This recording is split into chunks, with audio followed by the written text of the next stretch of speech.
For a founder, the idea of letting any intellectual property go, well, it can feel like you're literally lowering the drawbridge to your castle, right? It just feels wrong. But what if the smartest move you could make is actually to let a patent expire? Let's get into why that might be. And look, this is the core idea we're really diving into today. Letting a patent go isn't about failure, it's not about weakness, it's actually a sharp, strategic business decision. It's all about understanding that patents are tools for your growth, not just dusty trophies from the past. All right, so first up, let's bust a really common myth. This idea that every single patent you file has to be protected forever. This is where so many founders get stuck, and it's totally understandable. See, the real goal here is to shift our thinking from being purely emotional to being really practical. A patent's value, it's all about how it serves your company right now, today, not how brilliant the idea seemed way back when. So the big question is, how do you even know when a patent has lost its strategic value? Well, thankfully, there are some super clear signals. The writing on the wall, so to speak. Okay, sign number one, your company has just plain outgrown the patent. This happens all the time, especially with fast-moving startups. The invention it protects, it might just be a leftover piece of your early thinking, something completely disconnected from the product your customers are actually buying and using today. All right, next up, maybe the market itself has just moved on. You know how it is, technology shifts, customer needs change, and suddenly a solution that was once critical is, well, it's obsolete. If the problem your patent solves isn't a problem for anyone anymore, its business value is pretty much zero. Now this really gets to the heart of a patent's power. Think about it.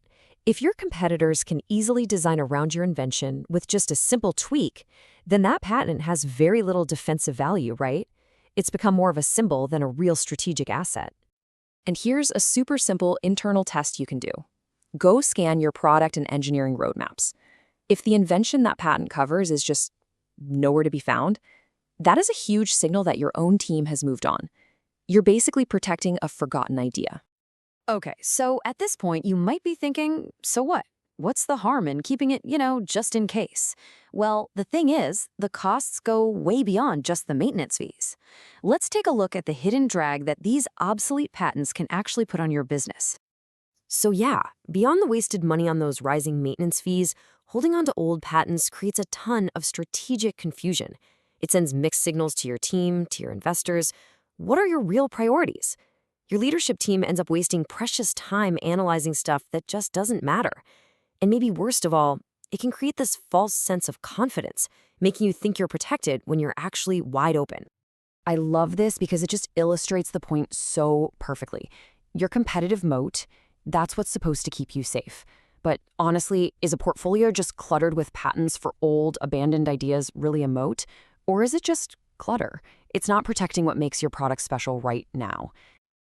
Okay, so you see the signs, you understand the hidden costs. Now for the big part. How do you actually make the call without letting emotion or fear get in the driver's seat? Don't worry, let's walk through a really straightforward playbook. The most important thing you can do is learn to separate the emotional reasons from the real business reasons. Fear of letting go is not a business strategy. Being attached to the past isn't going to protect your future. A patent is worth keeping only if it protects current revenue, blocks a real competitor, or supports a key feature on your roadmap. That's it. That's the bottom line. So here's the process. It's really simple. Step 1, revisit what the patent actually covers, not what you think it covers. Step 2, try to measure its direct impact on your revenue. Is there any? 3, check if it plays any role in your future roadmap. And then step 4, based on all that, make a clear-eyed business decision. This framework is designed to give you total clarity. And following a process like this isn't just about cutting costs. It's really about adopting a whole new mindset. It's about building an IP portfolio that's just as agile and forward-looking as the rest of your company. And that's really the ultimate takeaway here. A strong patent strategy isn't about collecting every idea you've ever had, like some kind of scrapbook. No, it's about strategically protecting where you are going next. Letting an old patent lapse actually frees up the resources and the focus to file new, stronger patents that are going to fuel your future growth. So I'll leave you with this one question to think about.